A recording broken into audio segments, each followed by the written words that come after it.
Jangan lupa subscribe YouTube channel Metro TV News dan jangan lupa nyalakan notifikasinya.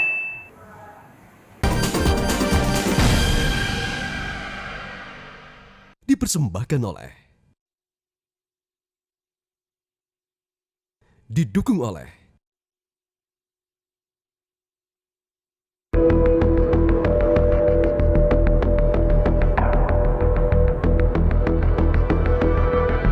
Menteri Luar Negeri Retno Marsudi usai rapat terbatas Kabinet Senin lalu menyatakan dari kunjungan kerja di Tiongkok dan Uni Emirat Arab menghasilkan komitmen 20 hingga 30 juta vaksin.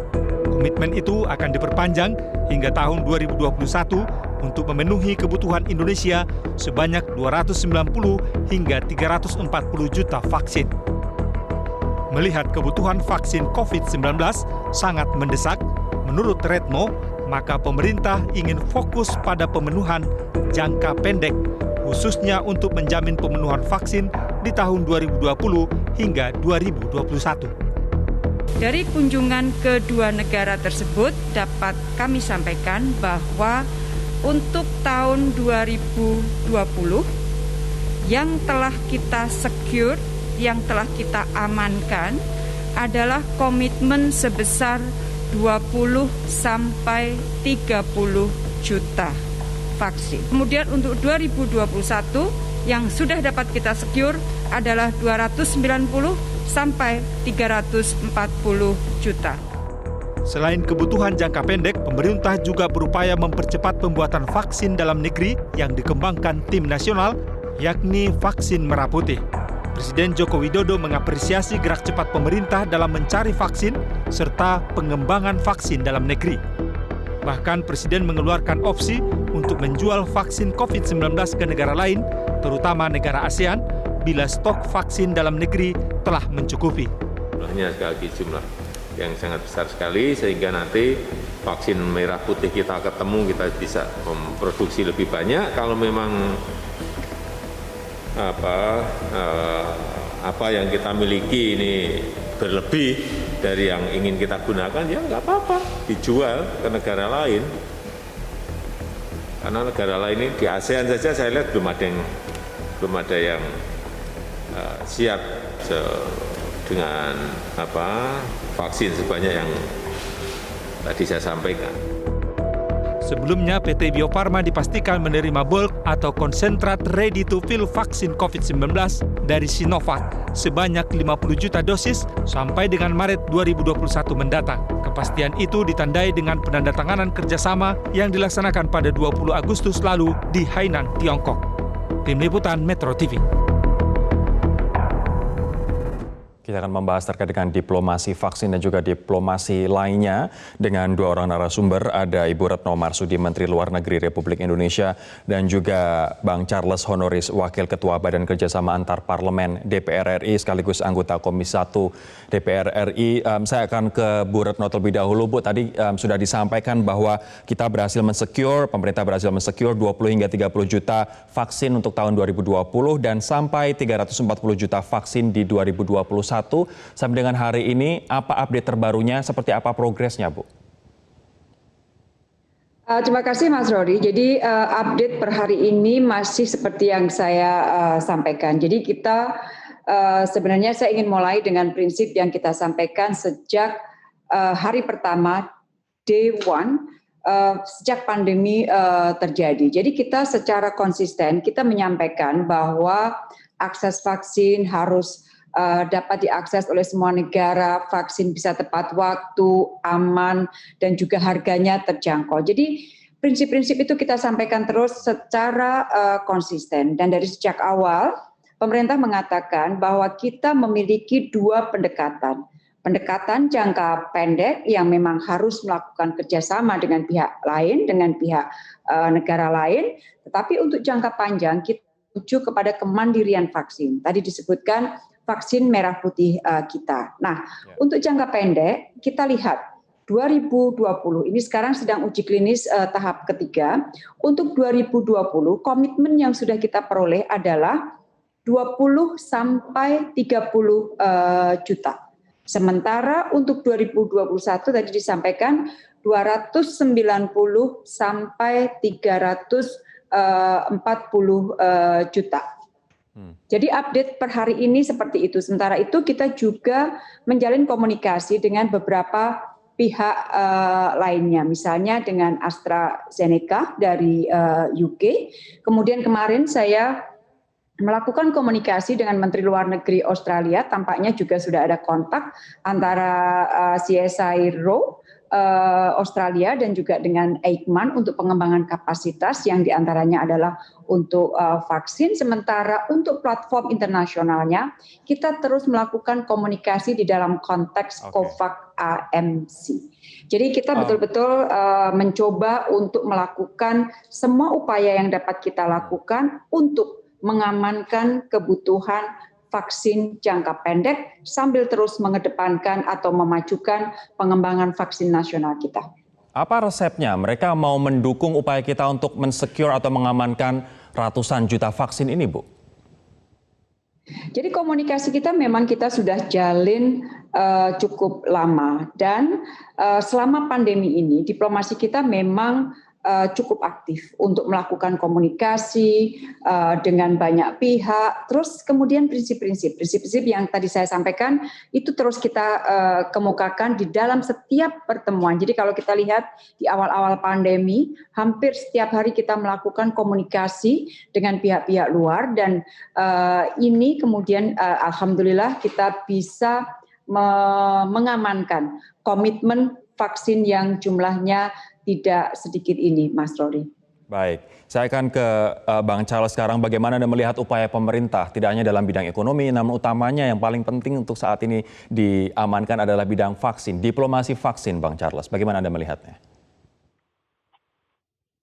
Sebelumnya saya ingin menyampaikan apresiasi setinggi-tingginya kepada Ibu Menlu beserta diplomat-diplomat kita yang sudah bekerja keras memastikan upaya-upaya diplomasi bisa membantu upaya pemerintah dalam membawa Indonesia segera keluar dari pandemi COVID-19.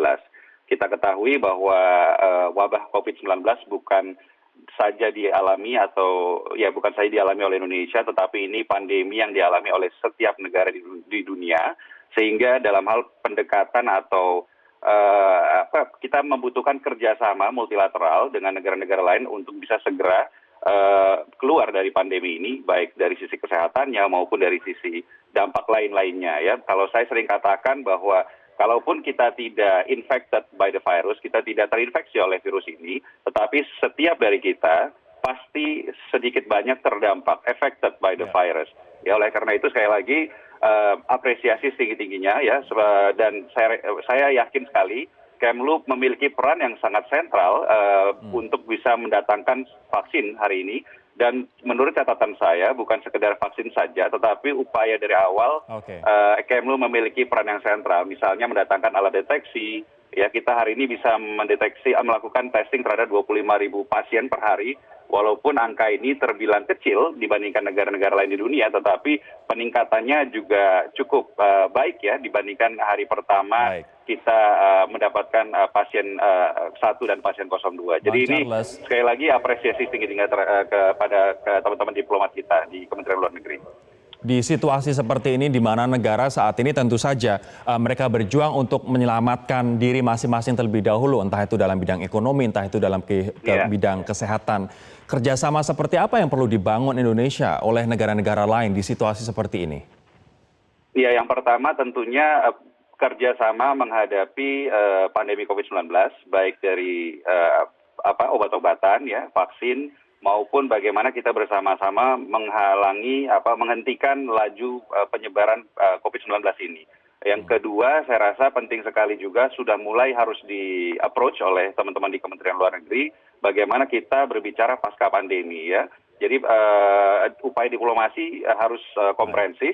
Saat ini kita sudah harus juga berbicara kepada negara-negara lain, mengundang negara-negara lain untuk melakukan investasi misalnya di Indonesia pasca selesainya pandemi COVID-19 ya. Nanti saya akan tanyakan kepada Bu Menteri terkait selain dari diplomasi vaksin, ada juga diplomasi ekonomi. Seperti apa saja diplomasi yang dilakukan khususnya di Tiongkok dan juga Uni Emirat Arab serta ke negara-negara lain, bahkan seperti ke Rusia ataupun Korea Selatan. Kita akan membahasnya sesaat lagi.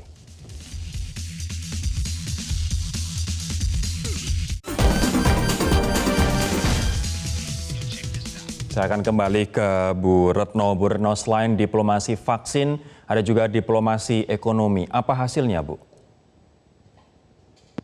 Baik, jadi sejak pandemi paling tidak ada 3 hal besar yang kita lakukan di dalam politik luar negeri atau diplomasi kita. Pertama, terkait dengan proteksi terhadap warga negara. Ini merupakan salah satu prioritas politik luar negeri dan menjadi lebih relevan selama pandemi ini. Hanya sebagai gambaran singkat, misalnya kita ingin pastikan bahwa para WNI yang terkena kena COVID di luar negeri yang jumlahnya cukup banyak itu memperoleh perawatan yang baik. Jumlah WNI yang terkena COVID-19 di luar negeri itu ada 1.363.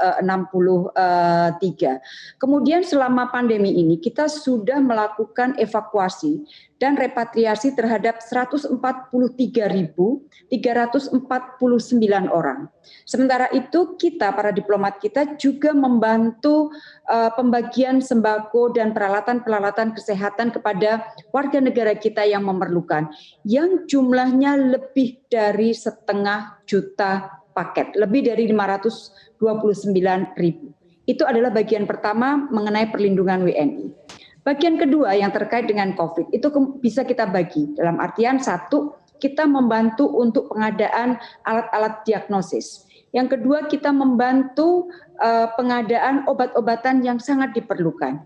Sekarang kita bermain dengan vaksin. Selain itu, yang ketiga adalah mengenai masalah ekonomi. Memang ekonomi ini tidak kalah besar tantangannya dibanding dengan penanganan COVID itu sendiri. Oleh karena itu, di Kementerian Luar Negeri kita membentuk satu tim yang dinamakan Tim Percepatan Pemulihan Ekonomi TPPE, bergerak dengan cepat memfasilitasi para duta besar kita juga sudah kita beri tugas untuk terus mencoba menggali kesempatan-kesempatan baru yang ada. Nah, kalau diperhatikan dalam beberapa waktu belakangan ini, kita juga mencoba untuk memfasilitasi kontak antara swasta, termasuk pergerakan mereka, pergerakan yang aman, dengan membuat apa yang dinamakan Essential Travel Business Corridor Arrangement atau pengaturan koridor perjalanan yang esensial. Dengan TCA ini, maka akan memungkinkan para pebisnis untuk melakukan perjalanan secara aman. Dan sejauh ini kita sudah memiliki 3 pengaturan TCA, yaitu dengan Uni Emirat Arab, kemudian dengan Korea Selatan, dengan Tiongkok. Dan kemarin saya baru kembali dari Singapura, kita sudah mulai membahas isu ini dengan Singapura. Jadi itu adalah beberapa hal yang kita mencoba memberikan kontribusi terhadap upaya agar pemulihan ekonomi dapat dilakukan sesegera mungkin, Mas Rory. Bu Menlu, kita tahu bahwa Singapura merupakan salah satu investor besar di Indonesia begitu, dan Singapura sebelumnya sudah membahas soal PCA ini dengan negara lain seperti Malaysia, Selandia Baru, dan Australia. Artinya PCA dengan Singapura on the right track saat ini, Bu. Jadi kemarin waktu saya bertemu dengan Menteri Luar Negeri Singapura, kita sudah melakukan pertukaran elemen. Di kami sudah memiliki elemen-elemen baku dari pengaturan tersebut, karena sekali lagi kita sudah memiliki pengaturan dengan Uni Emirat Arab, Korea Selatan, dan RRT, demikian juga dengan Singapura. Dia juga sudah memiliki elemen-elemen dasar. Oleh karena itu, kita saling intip elemen kita saling pertukarkan, dan kita sepakat untuk segera menugaskan tim kita untuk melakukan negosiasi. Insya Allah dalam waktu tidak terlalu lama, kita akan dapat menyelesaikan TCA ini dengan Singapura. Karena sekali lagi, Singapura adalah merupakan salah satu negara mitra yang penting buat Indonesia, baik di bidang perdagangan, investasi, maupun pariwisata. Nah, TCA ini perlu saya tekankan, belum mengatur untuk wisatawan secara umum, untuk leisure belum. Tetapi ini lebih terfokus pada kegiatan ekonomi atau bisnis. Baik, saya akan ke Bang Charles terakhir. Untuk Bang Charles, bagaimana Anda melihat upaya diplomasi ekonomi sejauh ini dari pemerintah Indonesia, Bang? Ya, saya rasa sudah on the track ya, tinggal memang harus lebih intensif lagi. Tadi saya senang sekali sudah mendengarkan bahwa Kementerian Luar Negeri sudah membuat tim khusus untuk percepatan pembangunan ekonomi, dan saya rasa butuh koordinasi juga yang baik dengan kementerian-kementerian lainnya seperti BKPM, Kementerian Perdagangan, dan Menko Perekonomian, sehingga langkah yang dilakukan Kementerian Luar Negeri bisa sejalan dengan kementerian-kementerian lainnya, sehingga nantinya pasca pandemi COVID-19 kita bisa segera seperti yang diinginkan Pak Jokowi, kita bisa lari untuk membangun Indonesia lebih cepat lagi. Baik, Bu Menteri, Agustus ini Indonesia berkesempatan untuk kembali menjadi Presiden Dewan Keamanan PBB. Apa agenda Indonesia di presidensi Dewan Keamanan PBB ini utamanya untuk bagaimana kita menanggulangi krisis COVID-19 dan juga krisis ekonomi yang diakibatkan oleh krisis kesehatan ini? Jadi Agustus tahun ini memang bulan yang sangat penting, 75 tahun kemerdekaan kita, dan di saat yang sama kita memegang presidensi Dewan Keamanan PBB. Nah, selama presidensi ini kita mengusung tema Advancing Sustainable Peace atau memajukan perdamaian. Ini merupakan sebuah kontinuasi dari tema pada saat presidensi tahun lalu, yaitu Investing in Peace. Nah, intinya begini. Kita bicara, semua orang bicara mengenai masalah pandemi, tetapi kita ingin mengingatkan dunia, jangan lupa bahwa isu perdamaian ini masih sangat penting terus untuk mendapatkan perhatian, dan jangan sampai perhatian kita terhadap pandemi melupakan upaya-upaya kita untuk mewujudkan dan memelihara perdamaian. Karena perdamaian dan pandemi pada saat kita lihat ternyata linknya banyak. Oleh karena itu, selama Indonesia menjadi presiden dari Dewan Keamanan PBB, kita memiliki beberapa signature events, antara lain adalah membahas keterkaitan antara terorisme dan kejahatan terorganisir, kemudian membahas keterkaitan antara advancing peace dengan pandemi, dan yang terakhir kemarin kita melakukan Arya Formula membahas mengenai masalah serangan cyber ke infrastruktur vital selama pandemi. Intinya sekali lagi, kita ingin terus mengingatkan pentingnya perdamaian bahkan di dalam masa pandemi ini. Dan alhamdulillah tugas ini kita dapat lakukan walaupun tantangannya cukup banyak, tetapi tugas presidensi ini dapat kita lakukan dengan baik, Mas Rory. Baik, terima kasih Menteri Luar Negeri Republik Indonesia Ibu Retno Marsudi dan juga Wakil Ketua Badan Kerjasama Antar Parlemen DPR RI Bang Charles Honoris atas waktunya. Terima kasih sekali lagi kepada Ibu Retno dan juga Bang Charles. Demikianlah perbincangan kami pemirsa di Prime Talk malam hari ini mewakili teman-teman yang bertugas, saya Rory Asyari undur diri. Terima kasih atas kebersamaan Anda. Sampai jumpa.